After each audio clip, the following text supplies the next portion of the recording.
ओम शन शनश्चराय नमः। शनिवार का दिन कर्मों के देवता, न्याय के देवता भगवान शनिदेव को समर्पित है। इस दिन शनिदेव की उपासना की जाती है। शनिदेव की प्रतिमा के समक्ष पीपल के वृक्ष के नीचे दिया जलाया जाता है और विधिपूर्वक उनका व्रत करके उनकी पूजा की जाती है। शनिवार का व्रत करने से शनि, राहु, केतु, शनि की साढ़े साती इत्यादि जो भी बाधाएं आपके जीवन में चल रही होती हैं उनसे छुटकारा मिलता है और भगवान की कृपा से जल्दी ही आपकी ऊपर आई हुई विघ्न बाधाएं दूर हो जाती हैं और आपकी ज़िंदगी सुचारू रूप से अच्छे से चलने लगती है। इस व्रत को करने से पूजा करने के साथ ही हमें इनकी कथा का भी विस्तार से सुनना चाहिए या स्वयं पढ़ना चाहिए। वो कथा मैं आज आप लोगों को बताऊंगा। शनिवार का व्रत करने से किस किस को लाभ हुआ, क्या क्या लाभ होते हैं, किस प्रकार से शनिदेव की कृपा होती है, वो हम इस कथा के द्वारा समझ सकते हैं। पूर्व काल में इस पृथ्वी पर एक राजा राज्य करता था। उसने अपने शत्रुओं को अपने वश में कर लिया। देवगति से राजा और राजकुमार पर शनि की दशा आई। राजा को उसके शत्रुओं ने मार दिया। राजकुमार भी बेसहारा हो गया और जो उनके राजगुरु थे उनको भी शत्रुओं ने मार दिया। उसकी विधवा ब्राह्मणी तथा पुत्र शुचिव्रत रह गए। ब्राह्मणी ने राजकुमार धर्मपुत्र को अपने साथ लिया और नगर छोड़कर चल दिए। अर्थात ब्राह्मणी ने अपने पुत्र के साथ ही राजकुमार को भी साथ लिया और नगर छोड़ के चल दिए। गरीब ब्राह्मणी दोनों कुमारों को बहुत कठिनाई से पालन पोषण कर पाती थी और दिन भर एक नगर से दूसरे नगर में उनको लिए हुए घुमा करती थी। एक दिन ब्राह्मणी जब दोनों कुमारों को लिए हुए एक नगर से दूसरे नगर जा रही थी तो रास्ते में उन्हें महर्षि शांडिल्य के दर्शन हुए। ब्राह्मणी दोनों बालकों को मुनि के चरणों में प्रणाम किया और कहा, महर्षि, मैं आज आपके दर्शन पाकर कृतार्थ हो गई। यह मेरे दोनों कुमार आपकी शरण में हैं, आप इनकी रक्षा करें। मुनिवर, यह शुचिव्रत मेरा पुत्र है और यह धर्मपुत्र राजपुत्र है और मेरा धर्मपुत्र है। हम घोर दारिद्र्य में हैं, बहुत अधिक संकट है, अब आप ही हमारा उद्धार कर सकते हैं।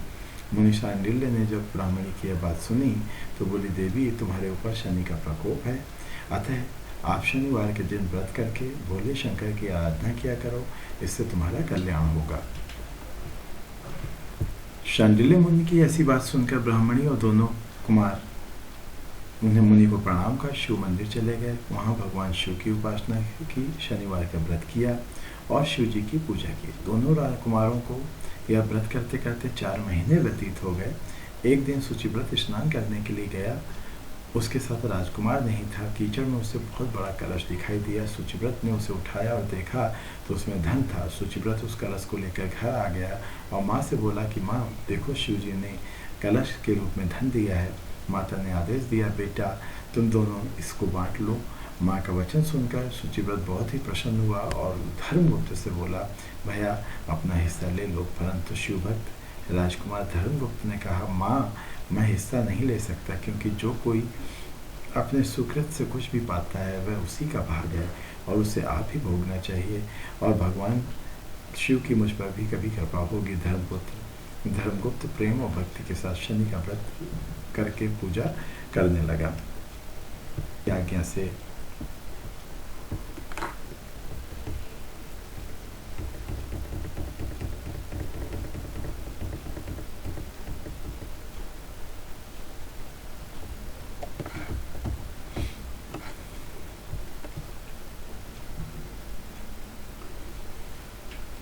मैं गुरु की पत्नी के साथ रहता हूँ, वे मेरी धर्म माता है। फिर राजकुमार ने उस गंधर्व कन्या से पूछा, आप कौन हैं, किसकी पुत्री हैं और किस कार्य से यहाँ पर आपका आगमन हुआ है। गंधर्व कन्या ने कहा, विदर्भिक नाम के गंधर्व की मैं पुत्री हूँ, मेरा नाम अंशुमती है।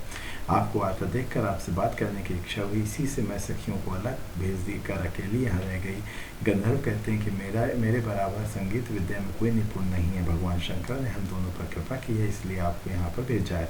अब से लेकर मेरा आप पर प्रेम कभी न टूटे, ऐसा कहकर कन्या ने अपने गले का मोतियों का हार राजकुमार के गले में डाल दिया। राजकुमार धर्मगुप्त ने कहा, मेरे पास न राज है न धन है, आप मेरी भार्या कैसे बनेंगी। आपके पिता हैं, आपने उनकी आज्ञा भी नहीं ली। गंधर्व कन्या बोली, अब आप घर जाएं, लेकिन परसों प्रातःकाल यहाँ अवश्य पधारे राजकुमार से ऐसा कहकर गंधर्व कन्या अपनी सहेलियों के पास चली गई। राजकुमार धर्मगुप्त शुचिव्रत के पास चला गया और उसे सब समाचार कह सुनाया। राजकुमार धर्मगुप्त तीसरे दिन शुचिव्रत के साथ लेकर उसी वन में गया। उसने देखा कि स्वयं गंधर्वराज विदर्भिक उस कन्या को साथ लेकर उपस्थित हैं। गंधर्वराज ने दोनों कुमारों का अभिवादन किया और दोनों को सुंदर आसन पर बिठाकर राजकुमार से कहा, राजकुमार, मैं परसों कैलाश पर गौरी शंकर के दर्शन करने गया था। वहाँ करुणा रूपी सुधा के सागर भोले शंकर जी महाराज ने मुझे अपने पास बुलाकर कहा, गंधर्व राज पृथ्वी पर धर्मगुप्त नाम का राज्य भ्रष्ट राजकुमार है। उसके परिवार के लोगों को शत्रुओं ने समाप्त कर दिया। वह बालक गुरु के कहने से शनिवार का व्रत करता है और सदा मेरी सेवा में लगा रहता है। तुम उसकी सहायता करो जिससे वह अपने शत्रुओं पर विजय प्राप्त कर सके। गौरी शंकर की आज्ञा को सिरोधार्य कर मैं अपने घर चला गया आया। वहाँ मेरी पुत्री अंशुमति ने भी ऐसी ही प्रार्थना की। शिव शंकर की आज्ञा तथा अंशुमति की मन की बात जानकर मैं इसको इस वन में लाया हूँ।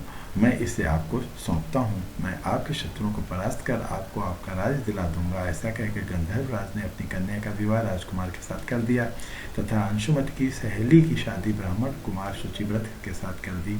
उसने राजकुमार की सहायता के लिए गंधर्वों की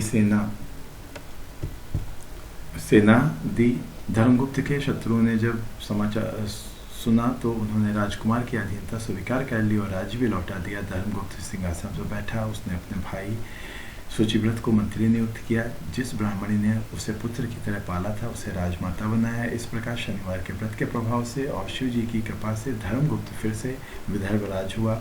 श्री कृष्ण भगवान बोले, हे पांडुनंदन, आप भी यह व्रत करें तो कुछ समय बाद आपको राज्य प्राप्त होगा और सभी प्रकार के सुखों की प्राप्ति होगी। आपके बुरे दिनों की शीघ्र समाप्ति होगी। युधिष्ठिर ने शनिवार व्रत की कथा सुन कर श्री कृष्ण भगवान की पूजा की और व्रत आरंभ किया। इसी व्रत के प्रभाव से महाभारत में पांडवों ने द्रोण, भीष्म और कर्ण जैसे महारथियों को परास्त किया। सबसे बढ़कर उन्हें श्री कृष्ण जैसे योग सारथी मिला तथा छिना हुआ राज प्राप्त कर वर्षों तक उसका सुख होगा और फिर देह त्याग कर स्वर्ग की प्राप्ति की। कथा सुनने के पश्चात शनिदेव की आरती करें। आरती के बाद यथा सामर्थ्य शनि मंत्र का जप करें। स्तोत्र पाठ एवं संभव हो तो सहस्त्र नामावली का पाठ करना लाभदायक होता है। इस प्रकार शनिवार का व्रत करने से मनुष्य के ऊपर 7.5 जैसे का भी कोई प्रभाव नहीं रहता है। राहु केतु का जिंदगी में प्रभाव समाप्त होता है और सारे कार्य बिना विघ्न के पूर्ण होते हैं। जय शनिदेव।